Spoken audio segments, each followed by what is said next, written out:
it seems like those punches come off as a little bit stiff, more like of a push than an actual punch. But Leon, he gonna be able to float more and sting more with it. I don't know if Belal is as finishable now as he was back then. It seems like his durability has increased as well. Okay, y'all, welcome to another great debate.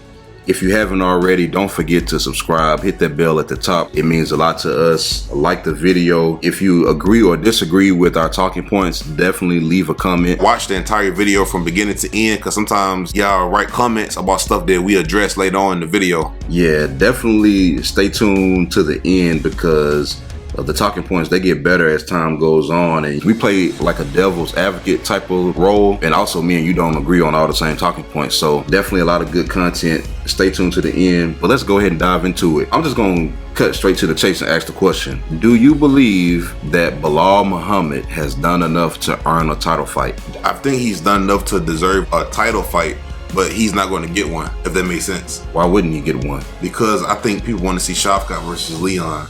I don't think Shavkat necessarily deserves a title shot because Wonder Boy is not in the top 5. But you gotta understand, it's a lot of politics that goes on in the UFC. And for some reason, Belal is in that category that Leon Edwards was in at first, because Leon was never getting a title shot. He had won like 9 or 10 fights in a row, no title shot. So I think Belal is kind of in the category for some reason. I think because they really don't talk a lot, even though they're on win streaks. I think they're both in the top 5 most active win streaks in the UFC. Yeah. Both of them, Leon and Belal, but for some reason, Belal is not gonna get a title shot, in my opinion. So yeah, there's a possibility he does get skipped over by Shavkat. So I will ask you this: who would Belal fight if he gets skipped over? Maybe like a Kamaru? A Kamaru. Is Gilbert healthy? For some reason, Gilbert has no, but they just fought, you know. Oh, I forgot. Yep, I forgot about that. Everybody forgot about that. I was thinking the same thing. But Colby. No, man, I don't think Colby should be fighting nobody no time soon. Yeah, Colby didn't look too good. But ain't nobody else, man. For Belal, they may make him fight Kamaru. But the thing is, they can sell Belal versus Leon too, because of the 2 win streaks. And also they fought before and it ended the way it did. But it also looked like Leon was about to knock Belal out. But Belal has gotten so much better. But just stylistically, Leon, he matched up really well against Belal that first time. And no matter how good Belal has gotten since then, Leon has gotten just as good. I think it's a weird fight stylistically, because I know Belal is on a win streak and he's improved. Belal has shown inconsistencies in fights before in the past. But he was on win streak in the past, and then he ran to certain people like Jeff Neal. I think Belal, yeah, he's on a win streak, but I think he has a history of being inconsistent. And Leon is inconsistent too, even though he's a champion.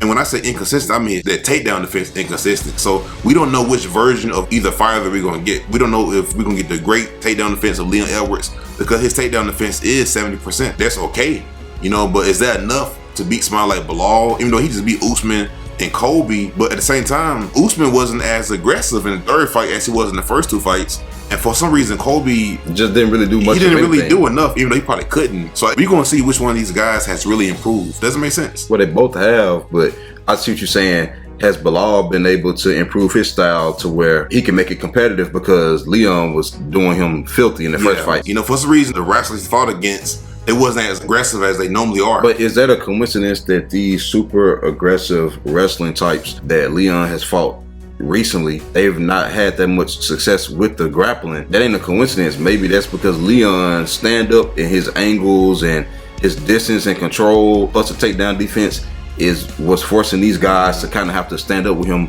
a little bit more than they want to, and they can't get those takedowns because of something he's doing. And we're gonna find out, but this might sound kind of weird, but I think they're kind of both of each other's kryptonites. Yes. Because Belal, this version of Belal, he's more aggressive. It seems like, I guess he was training with Habib, so it seemed like he's bigger and he's stronger, but then and his wrestling's got better. But at the same time, Belal, his kryptonite has been the striking. Especially from left-handed fighters like the Jeff Neals. And the guys who keep the distance. They really straight punches. Yes. Because Belal, his punches, they're getting straighter. They're getting better, but at the same time, even his jab is stiff. Now, sometimes it does look good, don't get me wrong, but just because of his shoulders and his build, it seems like those punches come off as a little bit stiff, more like of a push than an actual punch. But Leon, he gonna be able to float more and sting more with it. I don't know if Belal is as finishable now as he was back then. It seems like his durability has increased as well. Is it fair for Shavkat to fight Belal, or should they both get title shots, man? Because Colby got a title shot. He didn't fight none of these guys. The smarter thing to do is to make Belal versus Shavkat, but at the same time, how come certain fighters got to fight each other, but then other fighters, they get immediate title shots, after man? sitting sitting out for a year. And people can say, why are you saying that? Okay, look how it ended. What you're essentially saying is, because it's what we were saying in the other video.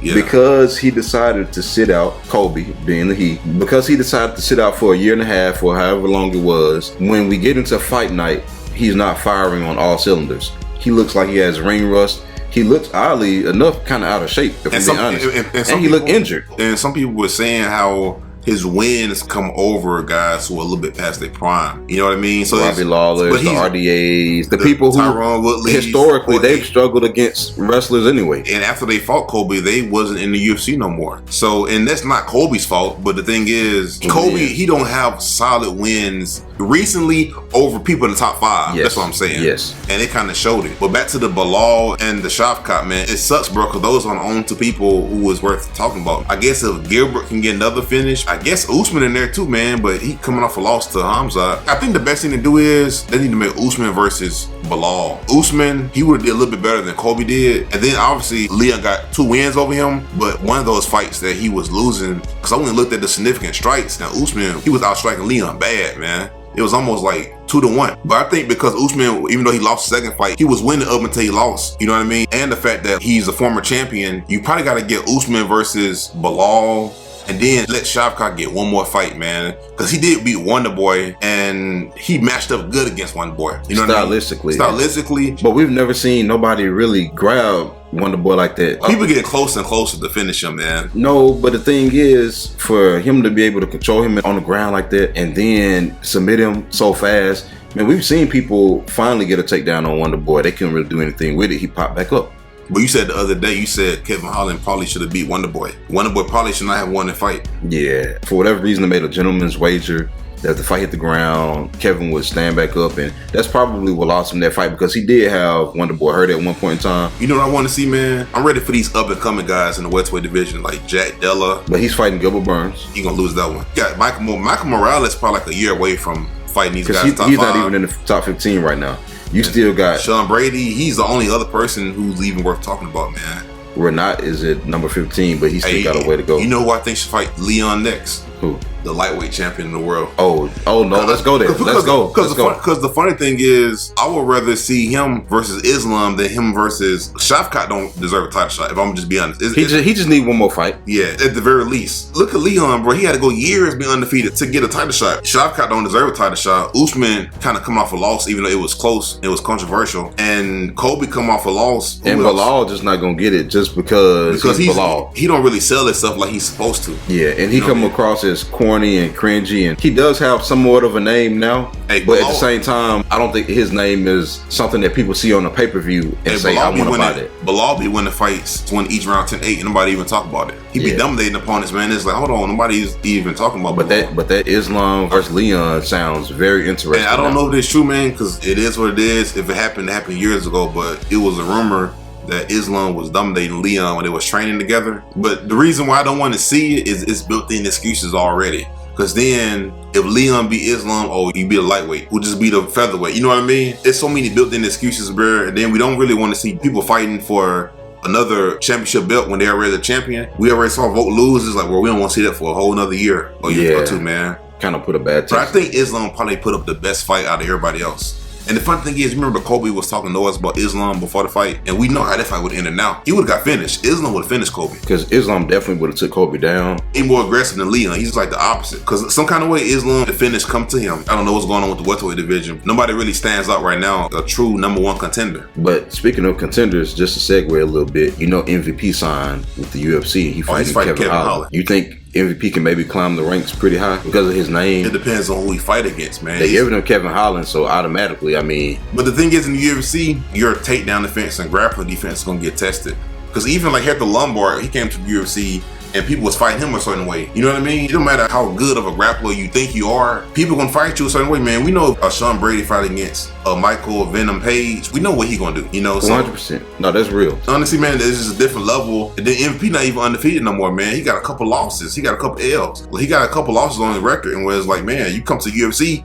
the competition is way more stiff, man. Because you could easily lose 3 or 4 in a row, and really, you could have looked good standing up, but you just couldn't fend off those takedowns. And so we could have had these type of Sean O'Malley P-Order Yan fights where you look really good on the feet, but you got out grappled. And that's a loss 9 times out of 10. I see what you're saying. Because think about the Charles Johnsons and the people who we've seen these people come to the UFC and they just can't fend off them takedowns enough. And they're not even getting destroyed. They're not getting 10-8'd. They're not getting dropped. They're not getting this. Even if he can fight off the takedown in the UFC, sometimes they score for the grappler. I can see him stuff at takedowns, but he can be inactive sometimes. So I can see him fighting against somebody like Sean, who's just doing a little bit more than he's doing. But like I say, man, I don't know what's going on with the welterweight division, man. But it might be giving him a big push because to have Gilbert Burns and Jack Della, that's on the same card as MVP and Kevin Holland. So normally when there are big matchups in a weight class like that, the winners of those fights go on to fight. That's why you don't have Wonderboy versus Shavkat, because you could have Wonderboy versus MVP.